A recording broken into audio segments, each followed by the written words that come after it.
When Western civilization was emerging in ancient Greece, philosophy and math were not seen as separate fields.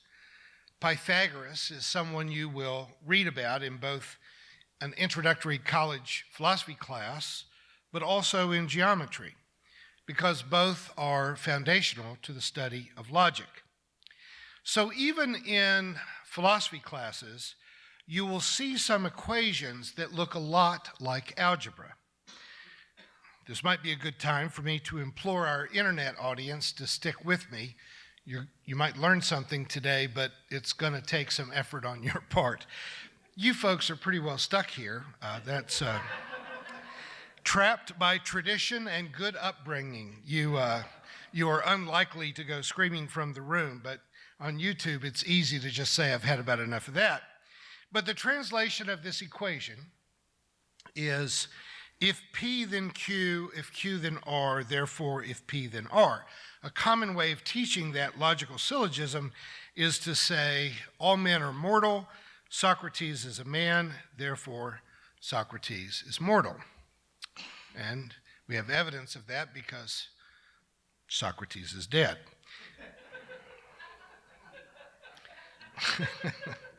An aspect of logic that is applied not only in mathematics, but becomes crucial in research in all fields of science is the whole realm of trying to figure out probability. It starts with an example of if you flip a coin, you have a 50-50 chance that it will come up either heads or tails. Probability of heads is 50%, probability of tails is 50%. However, if you flip a coin 10 times, it will probably come out pretty close to being 5 heads and 5 tails, but it won't be exactly that most of the time. But here's the tricky part of logic and probability. If you flipped a coin 9 times and every time it came up heads, what are the chances that it would come up heads 10 times in a row? Would the probability have gone down to 10% since there have been 9 heads, or would it go down to 1% because getting 10 in a row is extremely unlikely? The fact is, if you've ever done research for a graduate school degree, you know that the chances are still 50-50. Even if the previous flips 999 times had all somehow come up as tails, the likelihood that the next one will come up either heads or tails is still 50-50 because, men and women, coins have no memory. So it's always 50-50. And here's the point.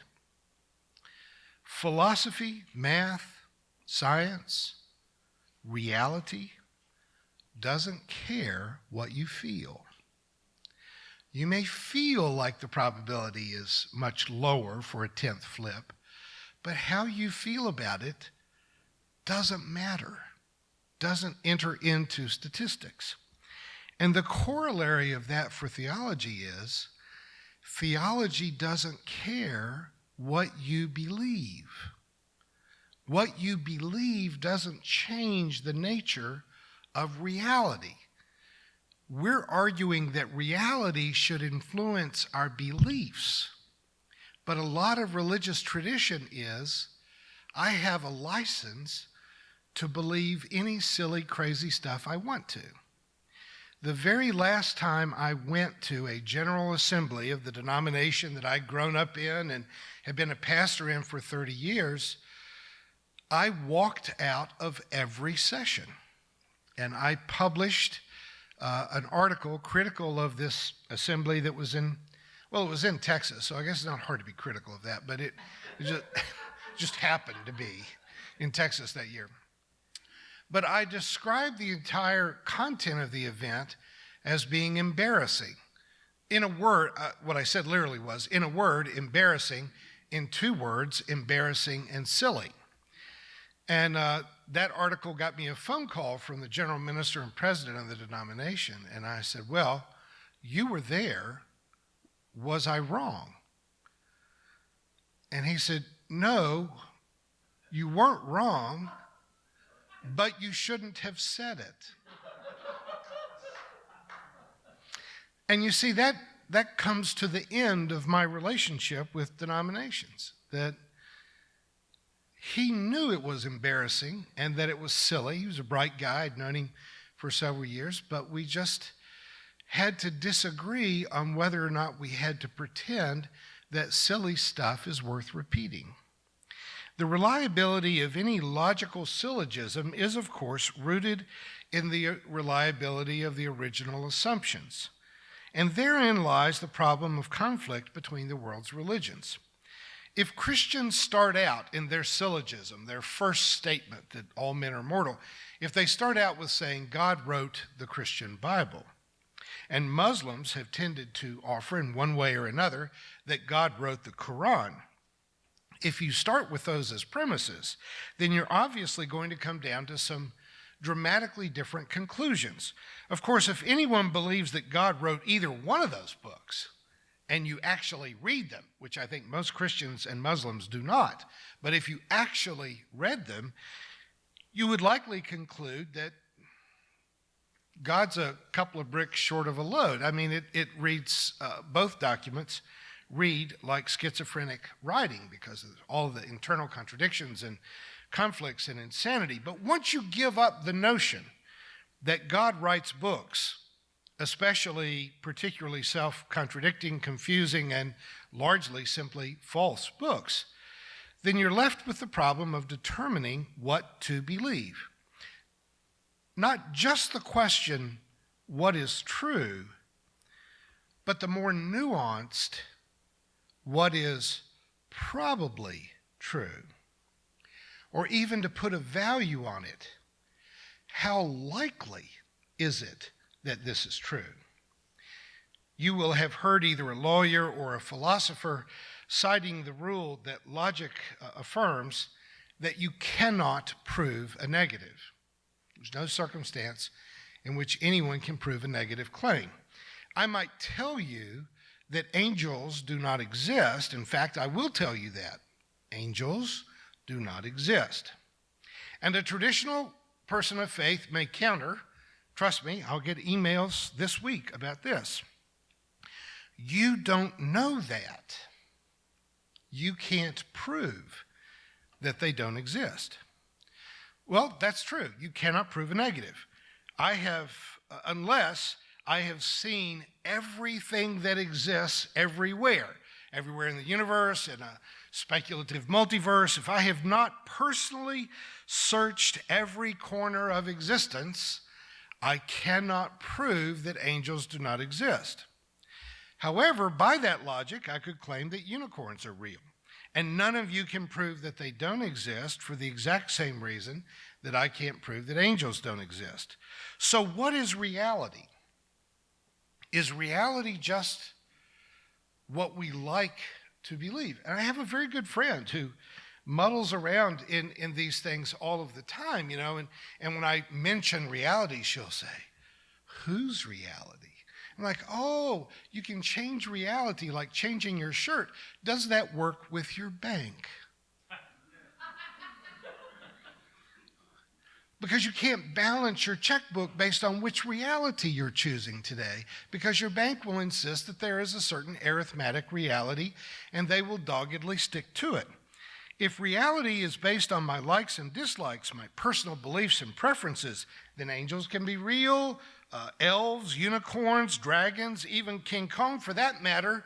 There could be in existence somewhere that mythically perfect wife or husband, or a perfect presidential candidate, all of which are matters of fables and myth and do not appear to exist. Granting that it's impossible to prove a negative, then we must apply a slightly different principle to discerning not what might be possible, but what is probably possible. And for that, we have our old friend Carl Sagan for saying it very simply: extraordinary claims require extraordinary evidence. Or the complete quote, what counts is not what sounds plausible, not what we would like to believe, not what one or two witnesses claim, but only what is supported by hard evidence, rigorously and skeptically examined. Extraordinary claims require extraordinary evidence. It could be true, as, for example, as some people have claimed, that vaccinations cause autism, or that wind turbines cause cancer. Could be true. Can't prove the negative. However, there is no evidence that links vaccinations to autism.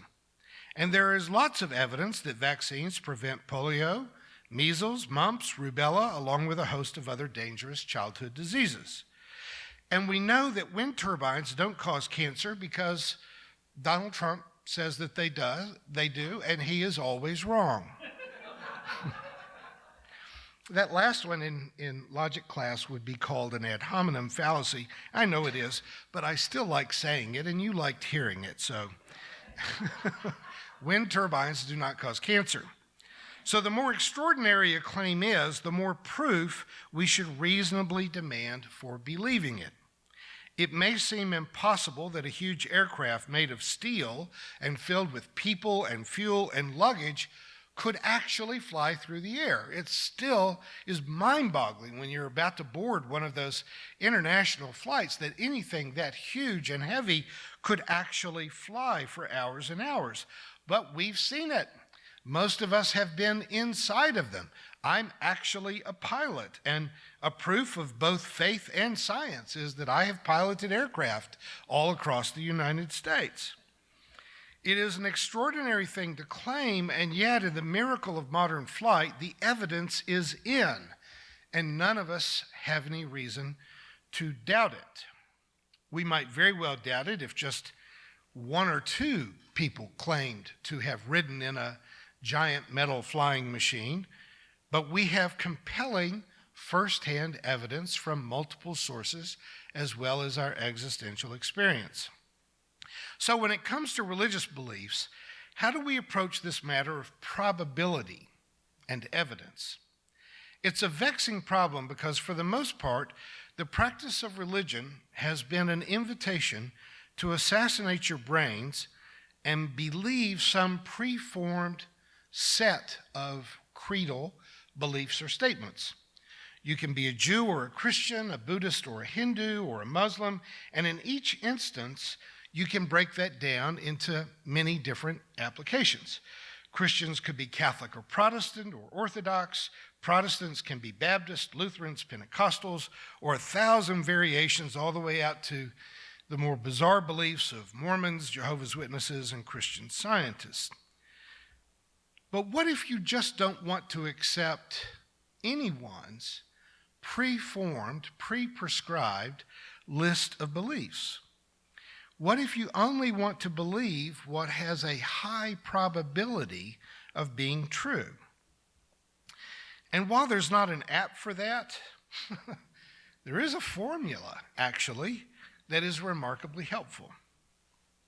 In the early 18th century, there was actually an organization in London called the Fellows of the Royal Society who discussed matters of philosophy and science, trying to enlarge the body of possible knowledge.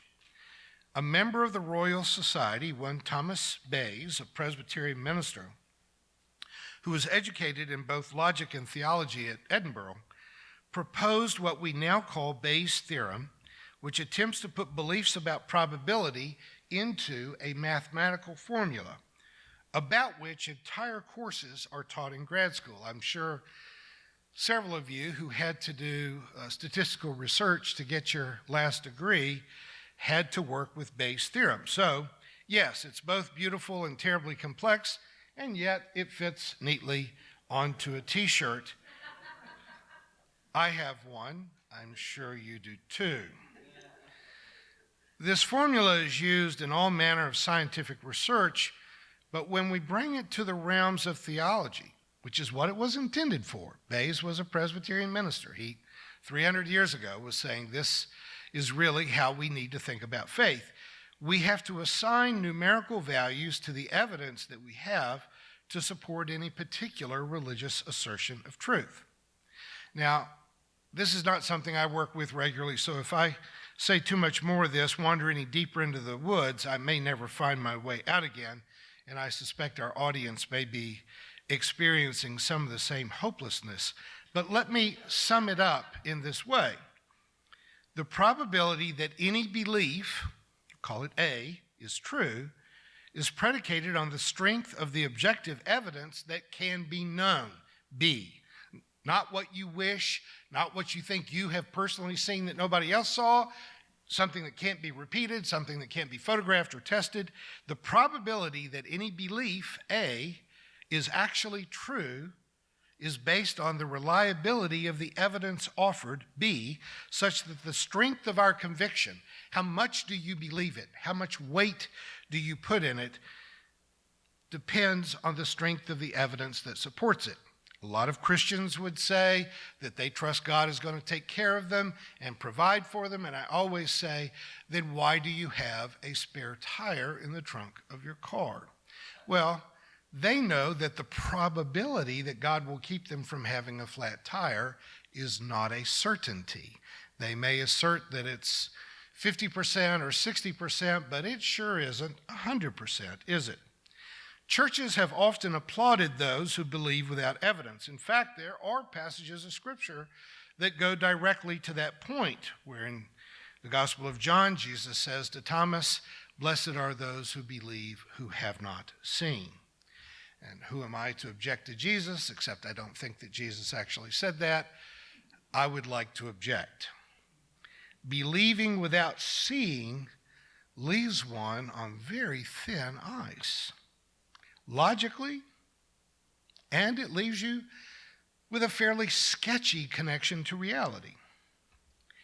The evidence for the existence of spiritual beings and spiritual realms is based on the testimony of what we would typically have called reliable characters, our parents, priests, pastors.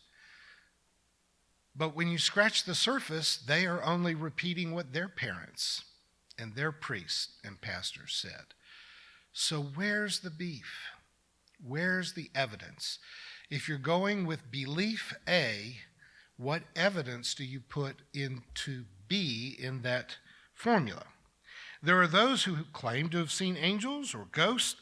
There are those who have claimed to see unicorns, the Loch Ness Monster, or claim to have endured a rectal probe on an alien spaceship. None of these people have any evidence of any of it being true. Thousands of people have similarly described near-death visions, all of which can be medically explained through oxygen deprivation to the brain, coupled with an extremely active imagination and a nearly desperate need for attention. The late science fiction writer Philip Dick provided our wisdom lesson today. He made his living writing fiction, but he was very clear-eyed about what is real and what is not. He said, "Reality is that which, when you stop believing in it, doesn't go away." Which, folks, where is the first church of Odin? The Norse religions that were ferociously taught and believed in for centuries. Where is Odin now? Where is Zeus?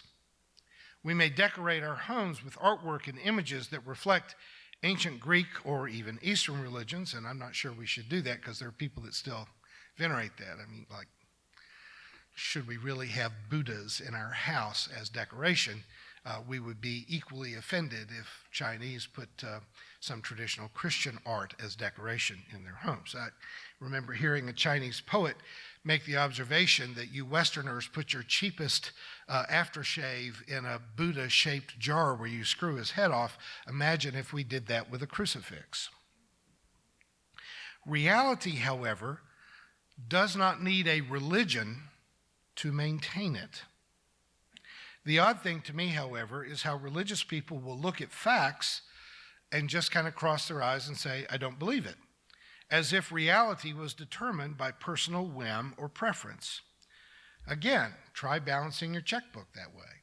Go to your bank and tell them, "In my reality, I've got $10,000 in my checking account." And they've got a pretty hard commitment to a different kind of reality. What I am clearly rejecting here is the unsubstantiated, if not magical or superstitious aspects of traditional religion. But men and women, look where we are. Look, I'm here. My email address is Reverend Dr. Ray. I am still a pastor because there are fact-based aspects of what it means to be religious that is not only worth living for, but under the right circumstances are truly worth dying for.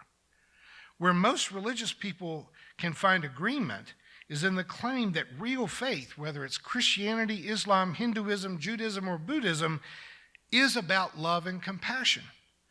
We can't reasonably debate the existence of souls or an afterlife or angels or demons, but if we are invested in love and compassion, here is what we do know for a fact, that about 1 in 5 children in the richest country in the world is growing up in poverty, that there are more than 500,000 Americans who are homeless, and about 1,000 of them live right here within 5 miles of this church building. We have 50,000 suicides every year in America now, and what we know about them is that most of those people died because they did not feel a sufficiently strong connection to anyone. All of these churches dotting our horizons, all of this religion that claims to be about love, and yet tens of thousands of people feel so unloved that they take their own lives. We have about 60,000 deaths from overdoses, and I'm not sure how many of them would have happened if they felt sufficiently connected to anyone in a loving relationship. Now, I don't want to blame any family members or survivors and friends for suicides and overdoses. I have personally lost 5 people, 5 church members, to suicide, and I loved every one of them, and I would have thought that they knew it. I'm just saying, for a country that has so much religion that we say is based on love, it doesn't look like we're loving enough. Somewhere we are failing. Which is why I keep saying that we need to get our spiritual heads out of the clouds. We need to stop with the magical thinking and superstitious stuff that has eaten up so much of our time and energy, so much of our attention, so much of our resources, and get seriously invested in what we can demonstrate to be true, what is real, what is important, what is necessary. In the past few years, we've talked a lot about fake news, and honestly, there's a lot of what passes for news that is clearly not true or is so spun up into propaganda as to be beneath our dignity. Typically, the way that propaganda works is to tell a lie over and over until, in its repetition, most people will eventually either believe it's true or they will just relinquish resistance and act like it's true. Trump keeps saying that the Russia investigation was all fake, even though 34 people in 3 companies have already been either convicted, indicted, or pled guilty. Not all that fake. That's just my opinion. But if my calculations are correct here, I'm probably right about this stuff.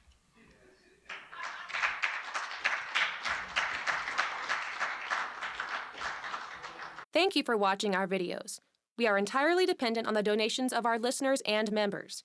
We hope that you find this content to be important enough to help us to keep offering these videos to the public at no charge by becoming a regular contributor. Please click on the donate button on our website at www.spfccc.org. Thank you for your support of progressive religious programming.